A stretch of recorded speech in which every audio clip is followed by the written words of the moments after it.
A narration from the book Eat Like You Care. But aren't there laws that require the quote-unquote humane treatment of animals? Yes, there are laws that supposedly require that we treat animals humanely and that we not inflict unnecessary suffering on them. They exist in every state in the United States. They exist at the federal level, and just about every country in the world has some law requiring humane treatment. Despite any differences, all of these laws share one feature in common: they are useless. First, these laws do not prohibit uses that are unnecessary. They supposedly prohibit only treatment that is not necessary to achieve a given use. We have seen that eating animals and animal products is not necessary for human health. Therefore, all of the suffering incidental to using animals as food is unnecessary. It all runs afoul of what we claim to embrace as an uncontroversial moral principle, the principle being that animals matter morally and that we need some justification for imposing suffering and death on them, and that the pleasure of taste cannot suffice as a justification for consuming animal products, just as the pleasure of watching dogs fight can't justify what Michael Vick did. So if we think that the existence of laws requiring humane treatment is even relevant, we have misunderstood the issue. Even if these laws were effective, which, as we will explain below, they are not, there would still be a great deal of animal suffering under the very best scenario. And a situation of less unnecessary suffering is still in conflict with the notion that we claim to accept, that we can only justify necessary suffering. And necessary suffering requires some conflict, some compulsion. Our palate pleasure fails on that score, just as Vic's amusement at watching dogs fight failed.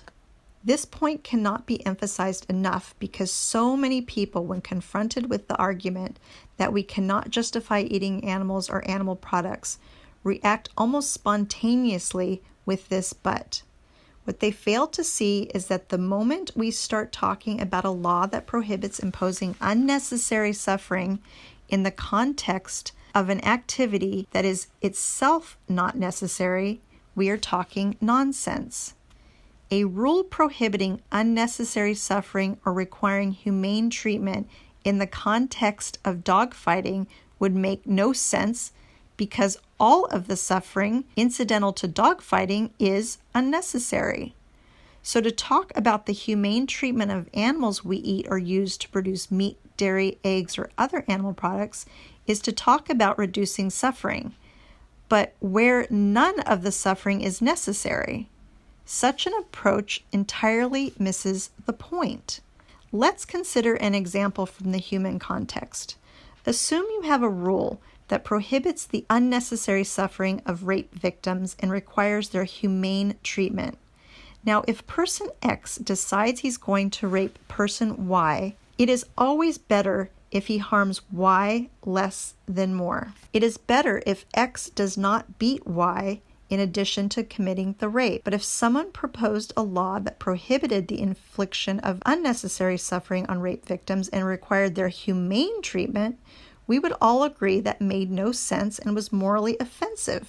Sure, it is always better to do something morally wrong in a less harmful way than in a more harmful way, but that does not mean that doing something immoral in a less harmful way makes the immoral act moral. Second, given the economic realities of the world, the notion of humane treatment is, like the idea of Santa Claus or the Tooth Fairy, comforting in some sense, at least to the consumer, but a complete fantasy. Animals are considered property, unfortunately. They are economic commodities. They have a market value. We may sentimentally value the dogs, cats, and other animals who live in our home, but as far as the law is concerned, they are just our property. We can take them to the shelter or to a veterinarian's office where they can be killed, whatever we want. Animal property is, of course, different from the other property that we own in that animals, unlike cars, computers, machinery, or other commodities, are sentient and have interests. All sentient beings have interests in not suffering pain or other deprivations and in satisfying those interests that are particular to their species. But it costs money to protect animal interests. As a general matter, we spend money to protect animal interests only when it is justified as an economic matter, only when humans derive an economic benefit from doing so. That is, the law generally prohibits imposing suffering on animals only when we get an economic benefit from doing so. Consider the Humane Slaughter Act in the United States, enacted originally in 1958, which requires that large animals slaughtered for food be stunned and not conscious when they are shackled, hoisted, and taken to the killing floor. This law protects the interests that animals have at the moment of slaughter, but does so only because it is economically beneficial to do so. Large animals who are conscious and hanging upside down and thrashing as they are being slaughtered will cause injuries to slaughterhouse workers and will incur expensive carcass damage. Therefore, stunning or rendering large animals immobile makes good economic sense. To do so will reduce injury to workers and carcass damage that results in lower market prices. So basically, people don't care to do it for the good of the animal. They're doing it because of money. Nice. Of course, these animals have many other interests throughout their lives, not just including an interest in avoiding suffering at the moment of their slaughter. But these interests are not protected because it is not economically efficient to do so. Interestingly, the Humane Slaughter Act does not apply to chickens, who are slaughtered by the billions annually and comprise about 95% of the animals we slaughter. Why not? Because in 1958, it was not thought that covering chickens under the act would provide any economic benefit. Many animal advocates are arguing that poultry should be covered under the act, and their argument is based in part on the notion that the supposedly humane way of killing chickens, which involves gassing them before they are decapitated and defeathered, is economically efficient and will reduce production costs. Employees are often injured during the present slaughtering process, and because the chickens struggle before they die, there is a fair amount of carcass damage. Animal welfare laws generally either explicitly exempt what are considered the normal or customary practices of institutionalized animal use, and in particular, attempts the animals we raise and kill for food, or courts interpret pain and suffering imposed pursuant to those practices as quote-unquote necessary and quote-unquote humane. That is, the law defers to industry to set the standard of humane care.